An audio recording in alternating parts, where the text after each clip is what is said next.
बच्चों आपका स्वागत है। ये है बिहेवियर ऑफ गैसेस, गैसों का व्यवहार पार्ट 2 में। तो बच्चों ये जो देख रहे हैं इनका नाम है बॉयल्स।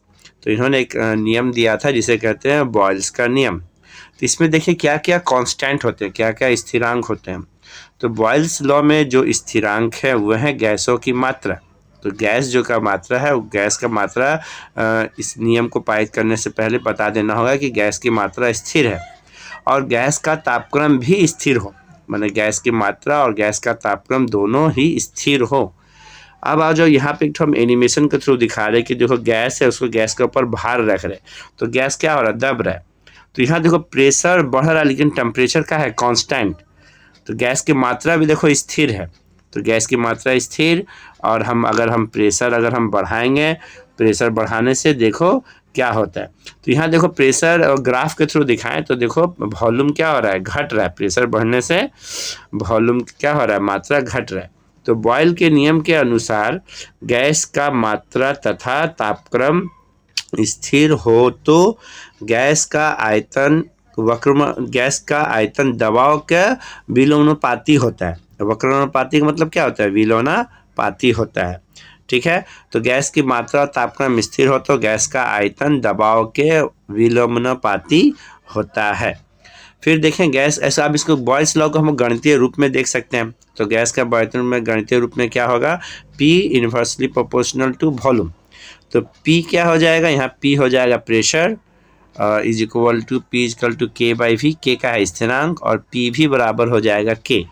यहाँ पे P का गैस का दबाव, V हो जाएगा आयतन और K है नितांक या फिर स्थिरांक। फिर देखो इसी को इसी तरह से हम लोग कह सकते हैं P1 V1 is equal to P2 V2। तो P inversely proportional to volume, ये हो जाएगा तुम्हारा बॉयल्स लॉ कब, जब गैस का तापक्रम और गैस की मात्रा स्थिर हो। तो अब आज जो देखें हम लोग बॉयल का ग्राफ, तो यहाँ पे आ जाएगा बॉयल्स लॉ का ग्राफ किस तरह से दिखेगा। तो P inversely proportional to volume है, तो P इज इक्वल टू हम मान लिए x और जो भी है वो हो जाएगा 1/x। x क्या है वो हम समझाते हैं। तो मान लो एक हम टेबल बना लेते हैं। तो यहाँ पे x हो गया तुम्हारा और ये 1/x हो गया, ऊपर हो गया x का मान अगर हम 1 रखें तो 1/1 यानी कि हो जाएगा 1। फिर अगर x का मान अगर 2 रखें तो 1/2 कितना हो जाएगा, 0.5। उसी तरह से अगर हम x का मान 3 रखें तो 1/x जो है 0.33 हो जाएगा। उसी तरह से x का मान अगर 4 रखें तो 1/x हो जाएगा 0.25। तो यहाँ पे ये हो जाएगा P का मान, ये हो जाएगा V का मान। फिर अगर हम लोग यहाँ पे अगर ग्राफ ड्रॉ करें तो ये जो x एक्सिस है, नीचे वाला x एक्सिस और ये ऊपर वाला हो जाएगा y एक्सिस। तो जो P का मान है वो आ जाएगा कहाँ पे, x एक्सिस में P का मान रहेगा और y एक्सिस में रहेगा आपका V का मान। ठीक है। तो जो P का मान है वो क्या क्या है ये देखें। तो ये हो गया 0 और यहाँ 1, ये 1 हो गया, ये हो जाएगा 2 और ये हो गया 3। तो ये सब P का मान है, या हम लोग ATM में रखें तो P का मान 1 ATM 2 ATM 3 ATM और 4 ATM है। V का मान देखो 0.25 पाएंगे, सबसे कम से स्टार्ट करेंगे तो 1 से भी कम है 0.25 वॉल्यूम यानी सेंटीमीटर क्यूब।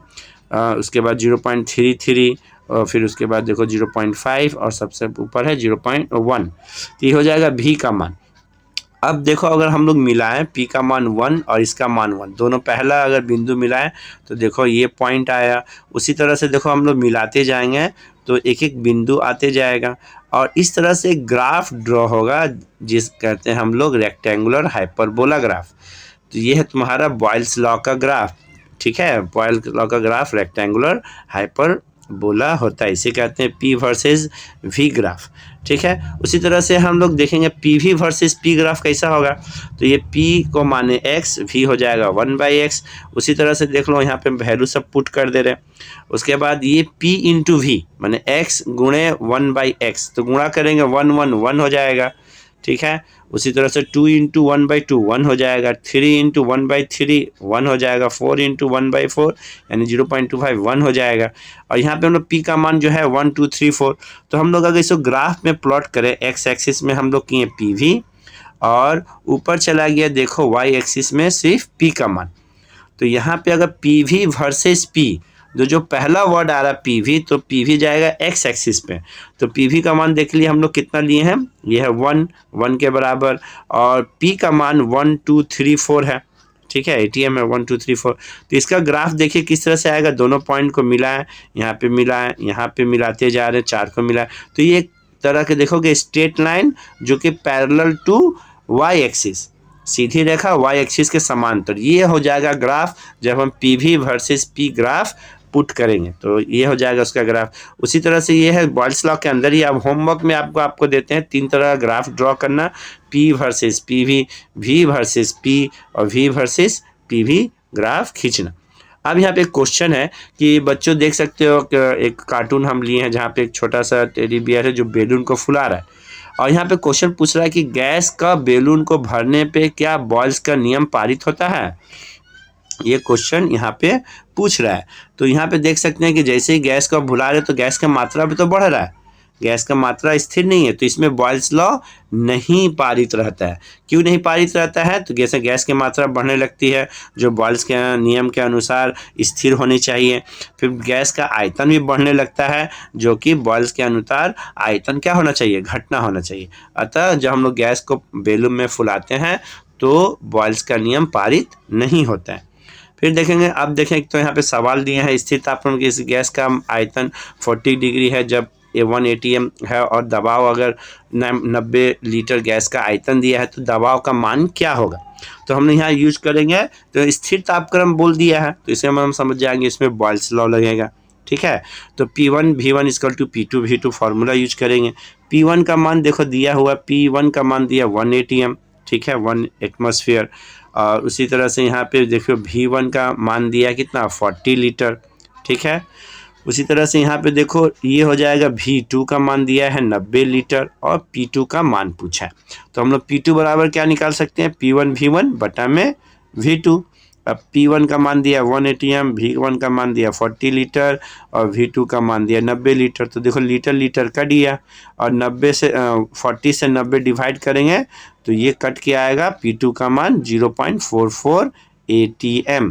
तो इकाई जरूर लिखना, इकाई नहीं लिखोगे नंबर कट जाएगा, ठीक है। उसी तरह से 2 क्वेश्चन दे रहे हैं आपको करने के लिए। फिर दूसरा क्वेश्चन है, देखो इसी तापमान किसी गैस का दबाव 40 सेंटीमीटर ऑफ Hg है, जब आयतन 90 लीटर हो तो बताओ दबाव का आयतन क्या होगा जब दबाव 1 ATM रखा जाए।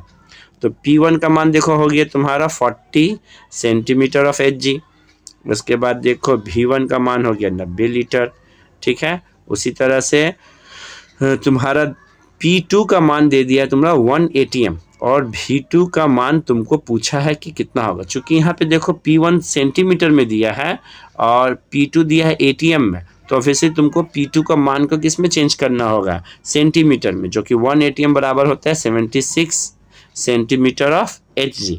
अब V2 का मान पूछा है तो यहाँ V2 बराबर P1 बाई V1 बटे में P2। अब यहाँ पे सबका मान रखे, देखो centimetre of Hg, centimetre of Hg cut जाएगा, V2 मान कैलकुलेशन करके आएगा इतना लीटर। तो ये और क्वेश्चन हो गया। अब यहाँ पे बच्चों होमवर्क के तौर पे 2 और क्वेश्चन देते हैं, और ये होमवर्क कर लेना, और हम लोग अब मिलेंगे पार्ट 3 में इसका।